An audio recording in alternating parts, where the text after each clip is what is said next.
Hi, ಎಲ್ಲರೂ ಹೇಗಿದ್ದೀರಾ? ಎಲ್ಲರೂ ಚೆನ್ನಾಗಿದ್ದೀರಾ ಅಂತ ನಾನು ಅಂದ್ಕೊಂಡಿದ್ದೀನಿ. ನಾನು ಕೂಡ ಚೆನ್ನಾಗಿದ್ದೀನಿ. ಇವತ್ತು ನಿಮಗೆ ಸಿಂಪಲ್ಲಾಗಿ ಮಾಡುವಂಥ ಸಲಾಡ್ನ ಹೇಳ್ಕೊಡ್ತೀನಿ. ಇದು ಸ್ವಲ್ಪ ಡಿಫ್ರೆಂಟಾಗಿರುತ್ತೆ, ನೀವು ಕೂಡ ನೋಡಿ.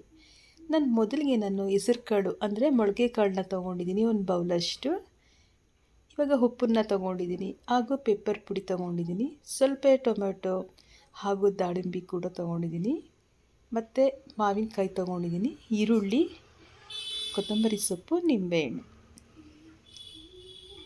ಮೊದಲಿಗೆ ನಾನು ಒಂದು ಬೌಲ್ಗೆ ಮೊಳಕೆ ಕಾಳನ್ನ ಹಾಕ್ಕೊಳ್ತಾ ಇದ್ದೀನಿ, ಮತ್ತು ದಾಳಿಂಬೆ ಹಣ್ಣನ್ನು ಹಾಕ್ಕೊಳ್ತಾ ಇದ್ದೀನಿ, ಟೊಮೆಟೊ ಸೇರಿಸ್ಕೊಳ್ತಾ ಇದ್ದೀನಿ, ಈರುಳ್ಳಿ ಕೂಡ ಹಾಕ್ಕೊಳ್ತಾ ಇದ್ದೀನಿ. ನಾನಿಲ್ಲಿ ಸೌತೆಪುರಿ ಮಾವಿನಕಾಯಿನ ತೊಗೊಂಡಿದ್ದೀನಿ. ಇದು ಸ್ವಲ್ಪ ಸ್ವೀಟಾಗಿರೋದ್ರಿಂದ ನೀವು ಕೂಡ ಇದನ್ನೇ ಉಪಯೋಗ ಮಾಡಿ ಅಂತ ಹೇಳ್ತಾ ಇದ್ದೀನಿ. ಎಲ್ಲ ಚೆನ್ನಾಗಿ ಮಿಕ್ಸ್ ಮಾಡಿಕೊಳ್ಬೇಕು.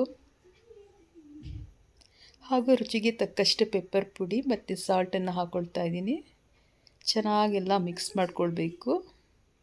ತುಂಬ ಸಿಂಪಲ್ಲಾಗಿರುತ್ತೆ. ಸ್ಕೂಲಿಂದ ಮಕ್ಕಳು ಬಂದರೆ ಇದನ್ನು ಮಾಡಿಕೊಟ್ರೆ ತುಂಬ ಹೆಲ್ದಿಯಾಗಿರುತ್ತೆ, ಹಾಗೂ ಟೇಸ್ಟ್ ಕೂಡ ಚೆನ್ನಾಗಿರುತ್ತೆ. ಖಂಡಿತ ನೀವು ಇದನ್ನು ಟ್ರೈ ಮಾಡ್ಬೋದು.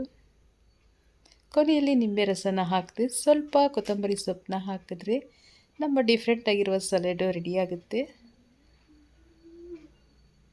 ಈ ವಿಡಿಯೋ ನಿಮಗೆ ಇಷ್ಟ ಆದಲ್ಲಿ ಲೈಕ್ ಮಾಡಿ, ಶೇರ್ ಮಾಡಿ. ಟೇಕ್ ಕೇರ್, ಬಾಯ್.